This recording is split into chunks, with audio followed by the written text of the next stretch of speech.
সিকিম, ভারত, নেপাল, চীনের তিব্বত আর ভুটান, 4টি দেশের সীমান্ত ঘেঁষে হিমালয়ের বুকে দাঁড়িয়ে থাকা অসম্ভব সুন্দর প্রদেশ সিকিমের রাজধানী হলো গ্যাংটক শহর।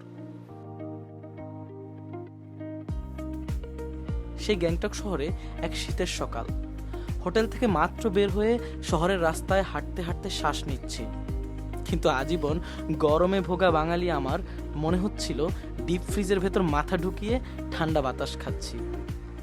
শীতে কাঁপতে কাঁপতে দেরি না করে আমরা একটা ট্যাক্সি ঠিক করে নিলাম। আমাদের 4 জনের জন্য মাথা পিছু 25 রুপি করে মোট ভাড়া নিল 100 রুপি। পুরনো হিন্দি গান শোনাতে শোনাতে মাত্র 10 মিনিটে আমাদেরকে পৌঁছে দিল গ্যাংটক রোপওয়েতে। ট্যাক্সি থেকে নামা মাত্রই টিকিট কাউন্টারে দাঁড়ালাম। মাথা পিছু আমাদের খরচ হলো 153 রুপি করে। টিকিট কাটা মাত্রই আমরা একটা লিফট ধরে চলে গেলাম 4th ফ্লোরে। সেখানে আমাদের জন্য অপেক্ষা করছিল লাল টুকটুকে একটা পালকি, পালকির মতো একটা ক্যাবল কার। একে একে আমরা সবাই উঠে দাঁড়ালাম ক্যাবল কারে। সবাই উঠে যেতেই ছোট্ট করে একটা কাঁপুনি দিয়ে ক্যাবল কারটা চলতে শুরু করলো।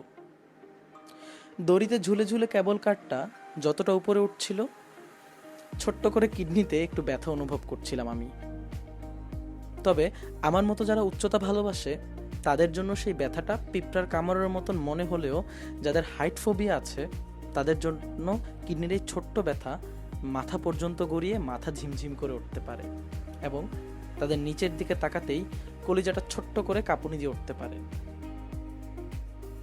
এত উপর থেকে পাহাড়ের কোলে ঘুম ভেঙে সদ্য জেগে ওঠা শহরটাকে একটা রঙিন পাজলের মতো মনে হচ্ছিল। জীবনে প্রথমবার রোপওয়ে চড়ার আনন্দে নাচতেছিলাম, আর এত উপর থেকে মুগ্ধ হয়ে বর্ণিল সুন্দর গ্যাংটক শহর আর যতদূর চোখ যায় তার সবটুকু জুড়ে হিমালয়ের দৈত্যের মতো মাথা উঁচু করে দাঁড়িয়ে থাকা পাহাড়ের নিঝুম সৌন্দর্য দেখতেছিলাম। রোপওয়ে জার্নিটা শেষ করে নেমে এসে আমরা ঠিক তার পাশেই আরও বেশ কয়েকটা খুব দারুণ জায়গা ঘুরলাম সেদিন।